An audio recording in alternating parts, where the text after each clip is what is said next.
Մեծարգո վարչապետ, մեծարգո նախագահ, ազգային ժողովի և կառավարության հարգելի գործընկերներ, սիրելի ժողովուրդ։ 2026 թվականի պետական բյուջեի նախագծի գլխավոր նպատակն է իմ գնահատմամբ ապահովել տնտեսական կայուն աճ, բարձրացնել քաղաքացիների բարեկեցությունը և ամրապնդել պետական համակարգը։ Ցավոք, պետք է շեղվեն բյուջեի նախագծից, քանի որ կան հարցեր, որոնք հրատապ են։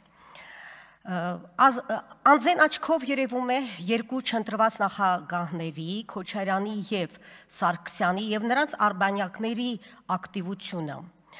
Պատճառները կարելի է հասկանալ, դիտելով ինչպես ներքաղաքական զարգացումները, այնպես էլ նրանց քաղաքական շահերը և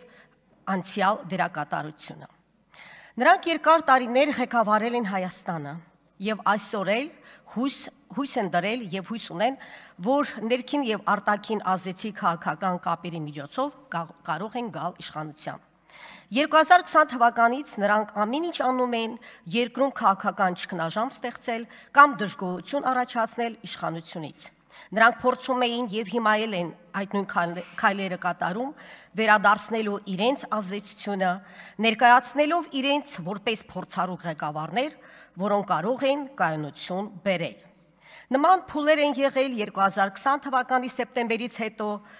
բայց ես հիշում եմ ինչքան վատ, այդքան լավ կարգախոսն էր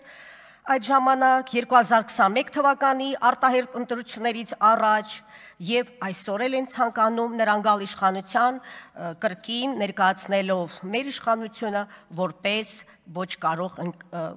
իշխանություն։ Երկուսն էլ իրենց կառավարման տարիները հիմնավորում են, որ Արցախյան հարցում ունեցել են կոշտ դիրք։ Հիշեցնեմ, երբ մտահոգություն կար հասարակությունում, Լեռնային Ղարաբաղում, սահմանների կամ անվտանգության հարցերի շուրջ, երկուսն էլ որպես չընտրված նախագահներ ակտիվանում էին, պնդելով, թե իրենք կարող էին կանխել Լեռնային Ղարաբաղի կորուստը, այդքան կարող էիք, լուծեիք Ղարաբաղի խնդիրը, չգցեիք դաշնակի գրպանը։ Ինչպես 2021 թվականին, այդպես էլ 2026 թվականին փորձելու են նրանք մնալ ջրի երեսին, բայց չի ստացվելու, խորտակվելու եք։ Եթե ձեր կառավարման ժամանակը կայունության և անվտանգության ժամանակաշրջան էր, ինչու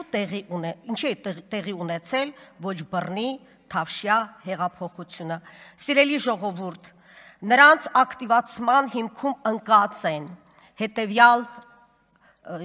իշխանության կորուստից հետո քաղաքական վերադարձի ձգտումը ունեն, սեփական անցյալի արդարացման անհրաժեշտությունը ունեն և միշտ օգտագործել են այնպիսի պահեր, երբ որ ժողովուրդը ինչ պատճառներով դժգոհում էր կառավարությունից, նրանք փորձում էին